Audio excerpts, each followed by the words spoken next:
ನಮ್ಮನೆ ಯುವರಾಣಿ ಹೇ ನಮ್ಮನೆ ಯುವರಾಣಿ. ಲಗ್ನ ಪತ್ರಿಕೆ ಮಾಡಿಸೋ ದಿನ ನನಗೆ ಒಂದು ಫೋನ್ ಕಾಲ್ ಬಂತು. ಅಹಲ್ಯ ಅವರೇ ಕಾಲ್ ಮಾಡಿ ಅವ್ರ ಹಳೆ ಕತೆಗಳನ್ನೆಲ್ಲ ಹೇಳಿದ್ರು. ನನಗೆ ಮೊದಲೇ ಮದುವೆ ಆಗಿತ್ತು. ಆ ಹುಡುಗನ ಜೊತೆ ನಾನು ಇವಾಗ ಜೀವನ ನಡೆಸ್ತಿಲ್ಲ ಅಂತಲೂ ಹೇಳಿದ್ರು.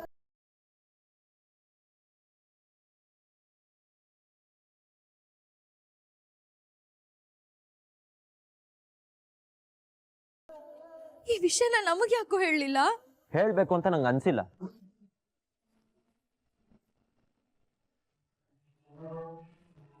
ನನ್ನ ಮದುವೆ ನಿಲ್ಲೋದಕ್ಕೆ ಈ ಪುಟ್ಟು ವಿಷಯ ಕಾರಣ ಆಗತ್ತೆ ಅನ್ನೋದನ್ನ ನಾನು ಯೋಚನೆ ಮಾಡಿಲ್ಲ. ಅವ್ರದ್ದಲ್ದೇ ಇರೋ ತಪ್ಪಿಗೆ ಅವ್ರಿಗೆ ಯಾಕೋ ಶಿಕ್ಷೆ ಕೊಡ್ಬೇಕು? ಅವ್ರು ಅವತ್ತೇ ಹೇಳಿದ್ರು ಈ ವಿಷಯನ ಎಲ್ರಿಗೂ ಹೇಳ್ತೀನಿ ಅಂತ. ನಿನಗೆ, ಮೀರಂಗೆ, ತಾತನ್ಗೆ, ಅಮ್ಮಂಗೆ, ಎಲ್ರಿಗೂ. ನಾನೇ ಅವ್ರನ್ನ ತಡೆದೆ.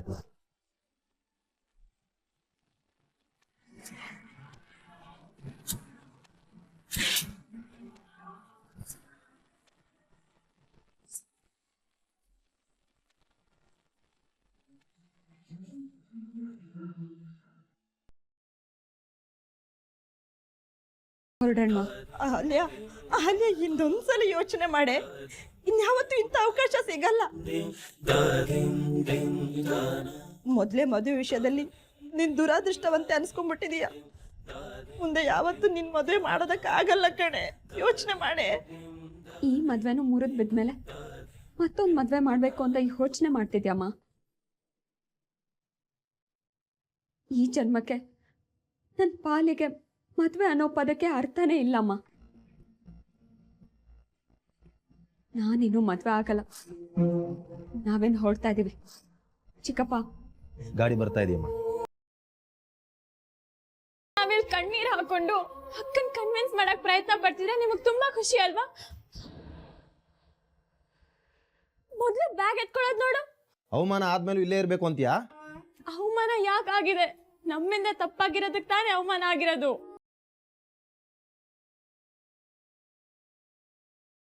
ನಾವೇ ಓಪನ್ ಆಗಿದ್ದಿದ್ರೆ, ನಾವೇ ಎಲ್ಲ ವಿಷಯ ಹೇಳಿದ್ರೆ ಈಗ ಆಗ್ತಿತ್ತಾ? ಅಮ್ಮೋ, ಇನ್ಯಾವ ಡಿಸ್ಕಷನು ಬೇಡ, ಹೊರಡಣ್ಮ. ಅಹಲ್ಯ, ಈ ಮದುವೆ ಮುರಿದು ಬೀಳೋದರಲ್ಲಿ ನಿಂದೇನು ತಪ್ಪಿಲ್ಲ ಕಣೆ. ನಿನ್ನಿಂದಾಗಿ ಮದುವೆ ಮುರಿದು ಬಿದ್ದಿಲ್ಲ ನೋಡು. ಇರೋ ವಿಷಯನ ಬೀಗರಿಗೆ, ಅಳಿಯಂದ್ರಿಗೆ ಹೇಳಿದ್ರೆ ಅವ್ರು ಅರ್ಥ ಮಾಡ್ಕೋತಾರೆ. ನನ್ ಮಾತು ಕೇಳಮ್ಮ. ನೀನೀಗ ಸುಮ್ಮನೆ ನನ್ನ ಜೊತೆ ಬರ್ದೆ ಹೋದ್ರೆ ನನ್ನ ಮೇಲೆ ಆಣೆ.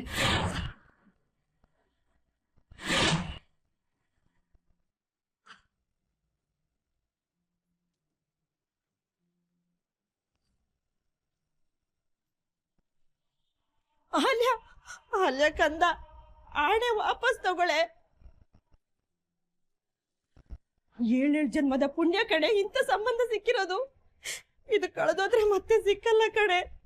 ನಿನ್ ಕೈ ಮುಗಿತೀನಿ ಅಹಲ್ಯ. ಆಣೆ ವಾಪಸ್ ತಗೊಳೆ.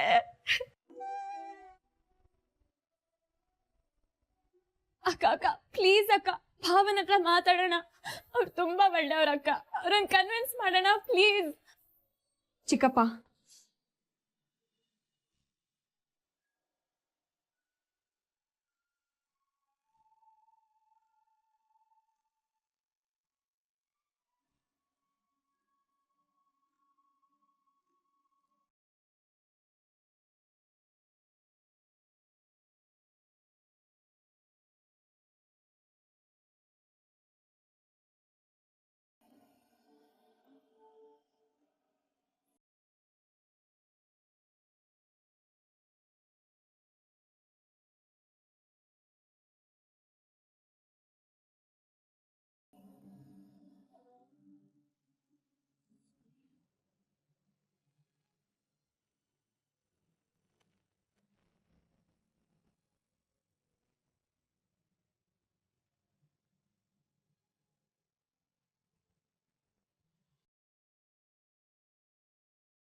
ಎಂಗೇಜ್ಮೆಂಟ್ ದಿನ ಅಹಲ್ಯ ಅವರು ನನಗೆ ಫೋನ್ ಮಾಡಿದ್ರು. ಯಾವತ್ತೂ ನನ್ನ ಜೊತೆ ಮಾತಾಡದೇ ಇರೋ ಅವರು ಸಡನ್ ಆಗಿ ಯಾಕೆ ಕಾಲ್ ಮಾಡಿದ್ರು ಅಂತ ನನಗೂ ಆಶ್ಚರ್ಯ ಆಯಿತು.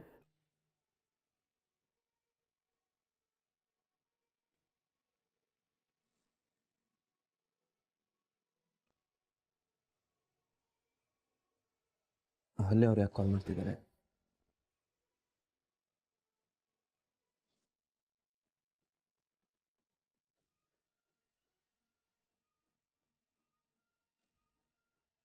ಅವ್ರು ಅವತ್ತೇ ನನಗೆಲ್ಲ ವಿಷಯನೂ ಹೇಳಿದ್ರು ಕಣೋ.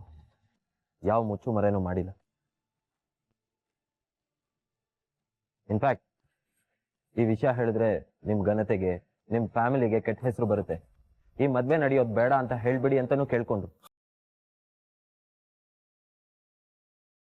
ಆದ್ರೆ ನಾನೇ ನಿಮ್ ಮದ್ವೆ ನಿಲ್ಲೋಕೆ ನೀವ್ ಕಾರಣ ಅಲ್ಲ, ನನ್ಗೆ ಯಾವ ಸಮಸ್ಯೆನೂ ಇಲ್ಲ.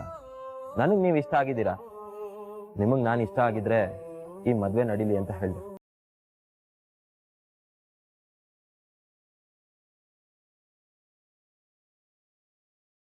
ಅವ್ರಷ್ಟಕ್ಕೆ ಸಮಾಧಾನ ಆಗ್ಲಿಲ್ಲ.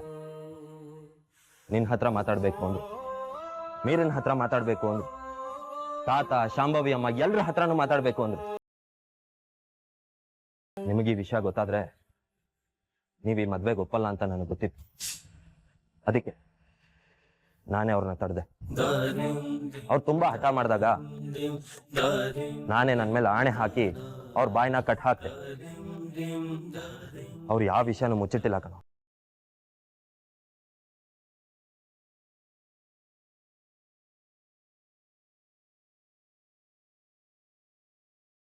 ದೂರು ಪುಟ್ರಿ ಕಣೋ ನೀವು. ಒಂದು ಮಾತು,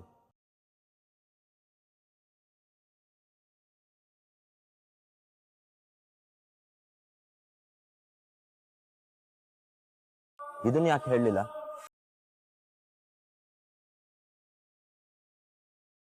ಅಕ್ಕು, ನೀನು ಅಹಲ್ಯ ಅಕ್ಕನ ತುಂಬಾ ಪ್ರೀತಿಸ್ತಿದ್ದೆ ಕಣೋ.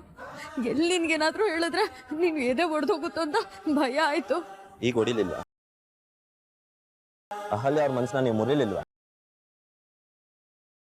ತಪ್ಪು ಮಾಡ್ಬಿಟ್ರಿ, ತುಂಬಾ ದೊಡ್ಡ ತಪ್ಪು ಮಾಡ್ಬಿಟ್ರಿ.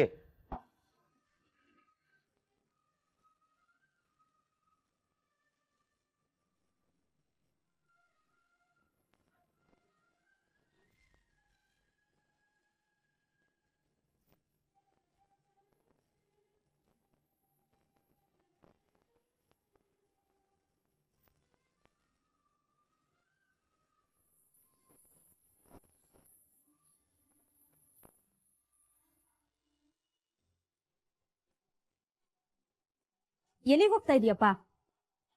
ಮದ್ವೆ ಮುಂಚೆನೆ ಹೆಣ್ಣಿನ ಮುಖ ನೋಡೋದಕ್ಕೆ ಹೋಗ್ಬಾರ್ದು. ಅಪ್ಶಕನ ಬೇಡಪ್ಪ, ನಿಂತ್ಕೋ.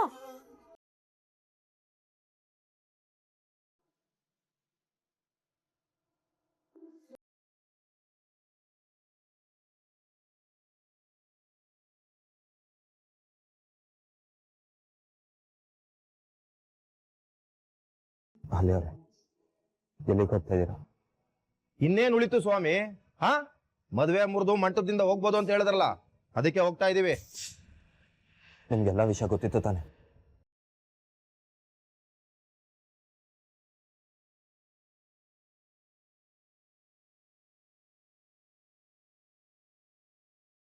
ಮಾತಾಡಿ, ಯಾಕೆ ಸುಮ್ಮನೆ ನಿಂತಿದ್ದೀರಾ? ನೀವ್ ಯಾವ ವಿಷಯನೂ ಮುಚ್ಚಿಟ್ಟಿಲ್ಲ ಅಂತ ಹೇಳ್ಕೋಬೇಕಾಗಿತ್ತು.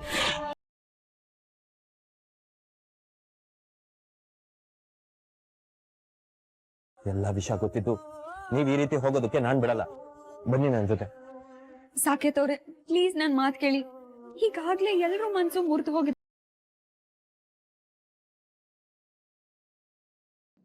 ಇನ್ನಿದ್ರ ಬಗ್ಗೆ ಮಾತಾಡಿ ಏನೋ ಪ್ರಯೋಜನ ಇಲ್ಲ. ಪ್ಲೀಸ್. ನಿಮ್ಗಿಲ್ದೇ ಇರ್ಬೋದು, ಆದ್ರೆ ನನಗಿದೆ. ನಿಮ್ಮನ್ನು ಕಳ್ಕೊಳ್ಳೋದು ನಾನು ನನ್ನ ಜೀವನದಲ್ಲಿ ಮಾಡೋ ದೊಡ್ಡ ತಪ್ಪಾಗುತ್ತೆ. ಬನ್ನಿ.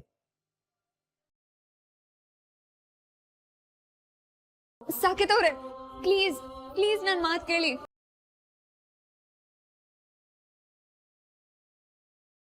ಸಾಕೇತ್, ಪ್ಲೀಸ್.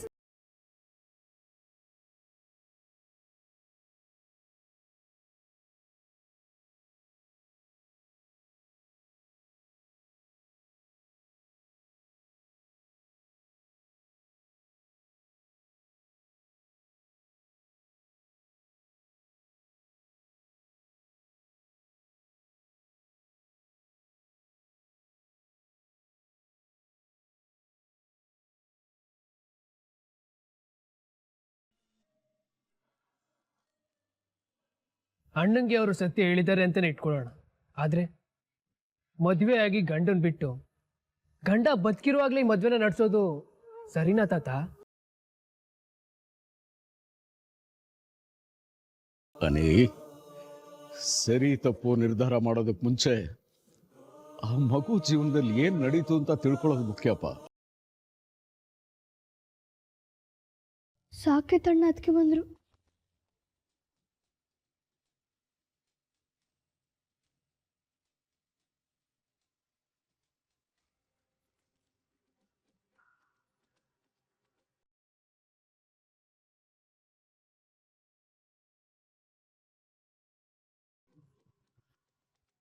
ಅಹಲ್ಯ ಅವ್ರೆ, ನೀವು ಸತ್ಯನ ಮುಚ್ಚಿಟ್ಟು ನನ್ನ ಮದ್ವೆ ಆಗ್ತಾ ಇದ್ದೀರಾ ಅಂತ ಇವ್ರಿಗೆಲ್ಲ ಅನ್ನಿಸ್ತಿದೆ.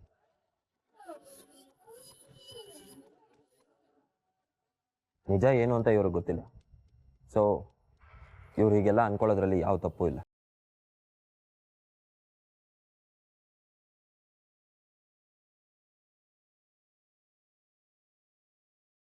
ಈ ವಿಷಯನ ಮುಚ್ಚಿಡ್ಬೇಕು ಅಂತ ಇನ್ನೂ ನಾನು ಹಠ ಮಾಡೋದ್ರಲ್ಲಿ ಯಾವ ಅರ್ಥನೂ ಇಲ್ಲ. ಅವತ್ತು ನೀವು ನನ್ನ ಹತ್ರ ಏನು ಹೇಳಿದ್ರೋ ಇವ್ರುಗಳಿಗೂ ಅದನ್ನು ಹೇಳಿ.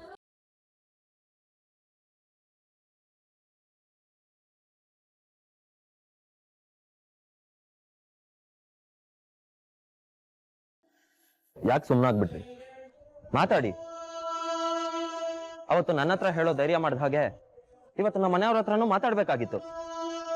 ಅವತ್ತು ನೀವೇ ಹೇಳಿದ್ರಿ ನಿಮ್ಮ ಮನೆಯವ್ರು ಎಲ್ಲರ ಹತ್ರನೂ ಹೇಳ್ತೀನಿ ಅಂತ.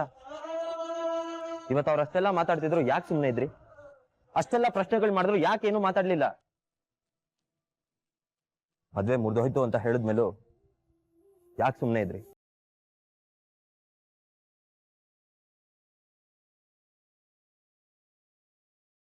ಇವರೆಲ್ಲ ಅಷ್ಟು ಪ್ರಶ್ನೆಗಳು ಮಾಡಿದ್ರು ಯಾಕೆ ಸುಮ್ಮನೆ ಇದ್ದೀರಾ?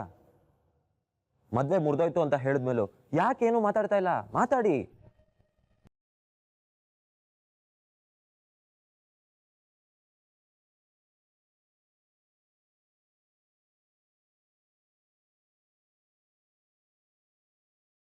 ಸತ್ಯ ಹೇಳ್ಬೇಡ ಅಂತ ನೀವೇ ಆಣೆ ಹಾಕಿದ್ರಿ. ನಿಮ್ಮ ಆಣೆನ ನಾನು ಹೇಗ್ ಮುರಿಲಿ?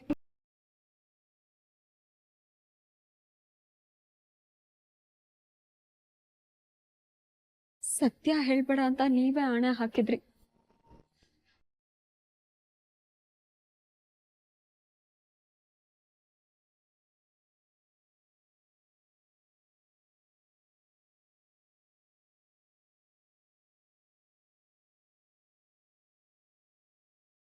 ನನ್ನ ಹಳೆ ಕತೆ ನಿಮ್ಮ ಆಣೆನ ಮೀರೋ ಹಾಗೆ ಮಾಡಿ ನಿಮ್ಗೇನಾದ್ರೂ ತೊಂದರೆ ಆಗೋದು ನನ್ಗಿಷ್ಟ ಇರ್ಲಿಲ್ಲ.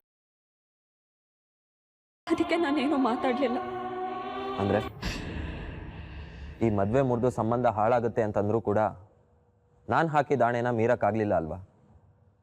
ನನಗೇನಾದ್ರೂ ತೊಂದರೆ ಆಗ್ಬಿಡುತ್ತೆ ಅಂತ ಯೋಚನೆ ಮಾಡಿದ್ರಿ ಅಲ್ವಾ?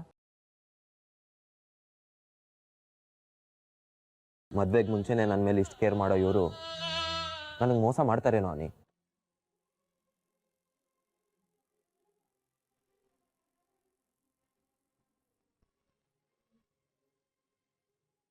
ಅವ್ರ ತಾಯಿ ತಂಗಿ ಕನ್ಸುಗಳೆಲ್ಲ ಕರಗಿ ಹೋಗ್ತಾ ಇದೆ ಅಂತ ಗೊತ್ತಿದ್ರು ಕೂಡ ನಾನು ಆಣೆ ಹಾಕಿದ್ದೀನಿ ಅನ್ನೋ ಒಂದೇ ಒಂದು ಕಾರಣಕ್ಕೆ ಎಲ್ಲ ಸಹಿಸ್ಕೊಂಡ್ರಲ್ಲ. ಇಂಥವ್ರು ನನಗೆ ತೊಂದರೆ ಆಗ್ಲಿ ಅಂತ ಬಯಸ್ತಾರ? ನನಗೆ ಮೋಸ ಮಾಡ್ತಾರ ಮೀರಾ?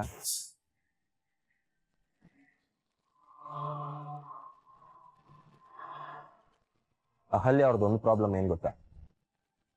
ಅವರು ತಮಗ್ ತಾನೇ ನೋವು ಮಾಡ್ಕೋತಾರೆ ಹೊರತು ತಮ್ಮನ್ನ ನಮ್ದವ್ರಿಗೆ, ತಾನು ಪ್ರೀತಿಸಿದವ್ರಿಗೆ ಯಾವತ್ತೂ ನೋವು ಕೊಡ.